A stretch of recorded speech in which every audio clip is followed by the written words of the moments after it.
Compre seu Windows 10 Pro original na GVG Mall. Basta acessar o link da descrição, clicar em compre agora, fazer o seu login, a continuidade com a compra, aplicar o cupom PC25 para ganhar até 25% de desconto. Agora é só clicar em enviar o pedido e escolher o método de pagamento. Pronto, a sua compra foi concluída. Agora é só pegar a chave dentro da plataforma, clicar no menu iniciar, configurações, atualização e segurança e na aba ativação deixar o seu Windows original com a chave da GVG Mall. Através do mesmo processo você também pode adquirir a chave do Office e também jogos da Steam, o Play, Origin e cartões pré-pagos da Xbox e PSN. Não perca tempo, links na descrição. E aí, tudo bem? Aqui é o Fabrício do canal PC do Fafá.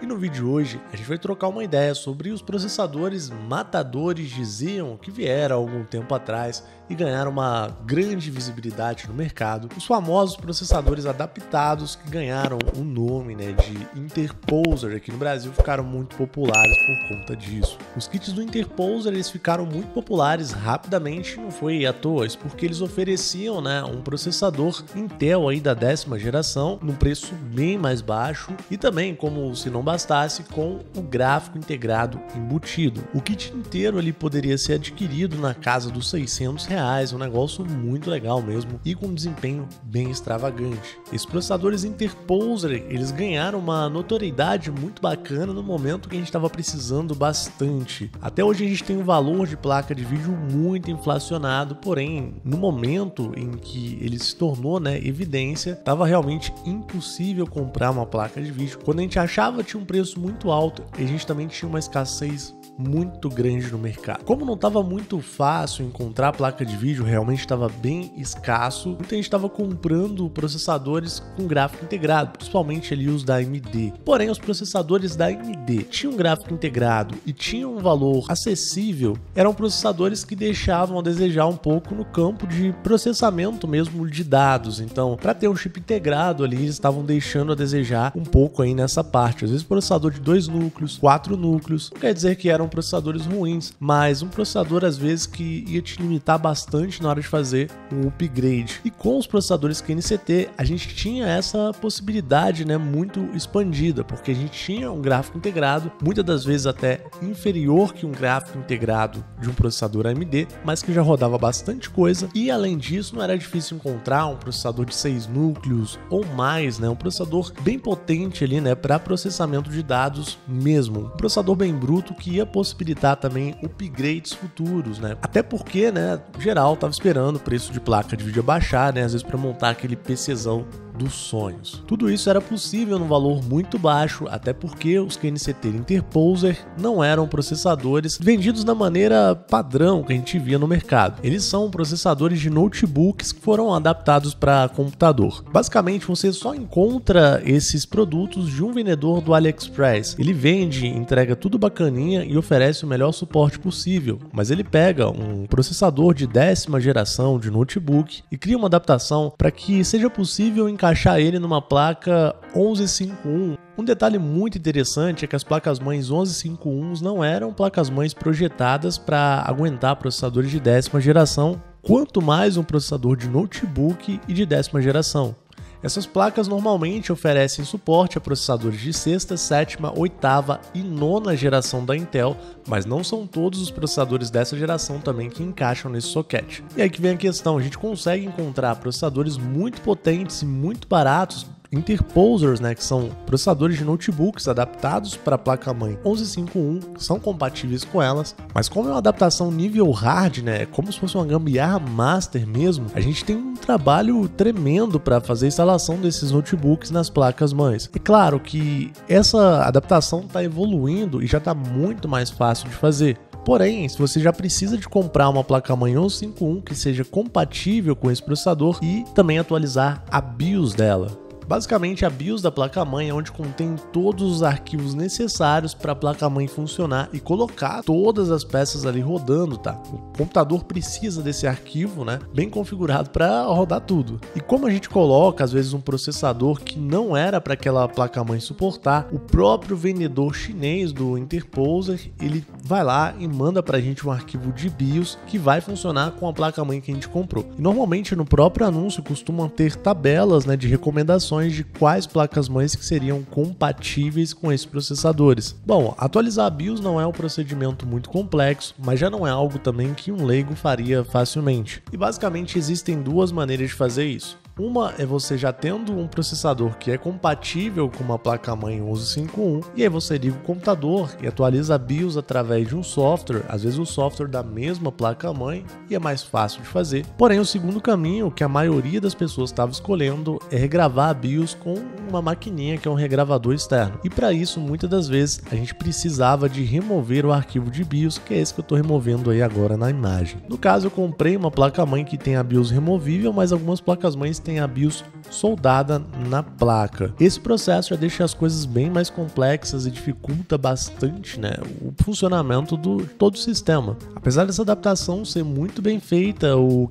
interposer ele não tem ali o die, que é aquela partezinha ali de metal que fica em cima do processador, que dificulta um pouco na hora de colocar um CPU cooler, o que pode fazer também com que ele acabe trincando se você colocar de mau jeito. O próprio vendedor não recomenda CPU coolers desse estilo aqui que está passando na tela. Porém, na minha experiência comprando um, eu fui um pouco teimoso e acabei colocando um CPU cooler no estilo que o vendedor não recomendava, com cuidado, e deu tudo certo. Pelo menos na experiência que eu tive comprando um processador de notebook adaptado para PC, foi interessante na questão de performance versus o valor. E o processador que eu peguei foi o QNCT 0000, que já era um processador de 6 núcleos e 12 threads, e a gente encontrava ali na casa de em torno, né, dos R$300. Um detalhe com gráfico integrado, que é a UHD 630 da Intel. A placa-mãe também que eu fiz a aquisição foi no valor até bastante interessante, né, se tratando do que a placa-mãe oferecia, apesar de ter sido uma placa-mãe usada que eu comprei no AliExpress. A performance desse processador foi muito boa, realmente me surpreendeu e surpreendeu muita gente na época, entregando uma performance aí a nível do Xeon 2620 V3, seria ali um pouco abaixo do Ryzen 5600, isso num valor legal e com gráfico integrado que estava fazendo muita falta ali na época. Por exemplo, a gameplay que está passando aqui na tela, eu jogando com ele sem placa de vídeo nenhuma, e a gente pode jogar até o GTA V ali com muita maestria, né, com muita tranquilidade. Eu consegui jogar nesse processador sem placa de vídeo até, por exemplo, o Zelda Breath of the Wild, que é um jogo extremamente pesado, principalmente porque a gente joga ele no emulador de Nintendo Wii. Na prática, com o meu processador, eu não consegui fazer um overclock através da BIOS da placa-mãe. Isso é muito importante falar. Como o vendedor me enviou uma BIOS modificada, né, um arquivo que gerencia toda a placa-mãe, a minha BIOS até funcionou com o processador, mas eu não conseguia modificar as opções dela, não conseguia personalizar ela para algumas coisas. E esses processadores interposer são processadores que pegam até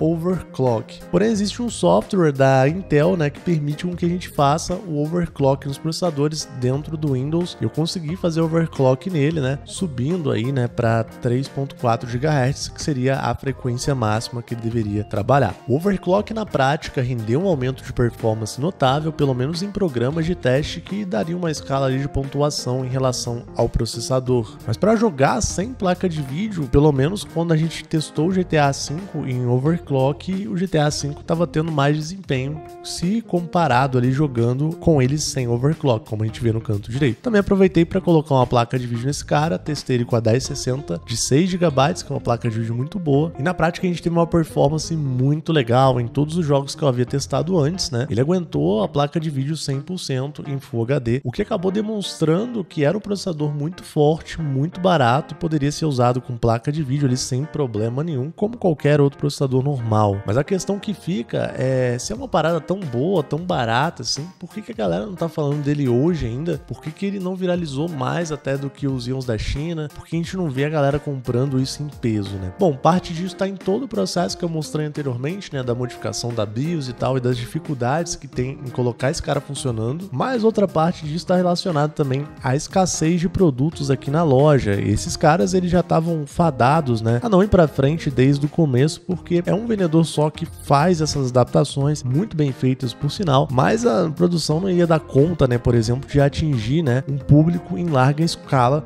como por exemplo a gente tem um público dos Xeons da China que compra um monte, né, de processador. Porém, esses processadores ainda são um prato cheio, principalmente para quem já tem uma placa-mãe ali 1151 em casa e tá querendo dar um upgrade legal de processador. Tem como pegar um carinha desse e, né, atualizar a tua placa-mãe para funcionar com ele. Por exemplo, a gente encontra hoje ainda sendo vendido em estoque o processador QTJ2, que é um processador da 10ª geração do Intel. E se você fizer um pequeno overclock com ele pode trabalhar em até 4.2 GHz, que é uma frequência ótima. Diferente daquela época que às vezes a gente encontrava esse processador na casa dos R$400, hoje ele está na casa dos 545 e ainda tem um frete incluso. Porém, ainda assim é um processador muito forte e está bem interessante ainda para quem já tem a plataforma 1151, mas eu acho que por conta do preço e por conta de todo o trabalho, não vale a pena, por exemplo, comprar uma placa-mãe 1151 e montar esse kit inteiro agora. Até porque a gente tem outras opções que acabam saindo na mesma faixa de preço. Até mesmo os kit Xeons da China, a gente encontra às vezes um kit Xeon 2689 a R$600, vai estar link aí na descrição. Hoje a gente acha um Xeon 2640V3, o kit inteiro ali é uns R$800.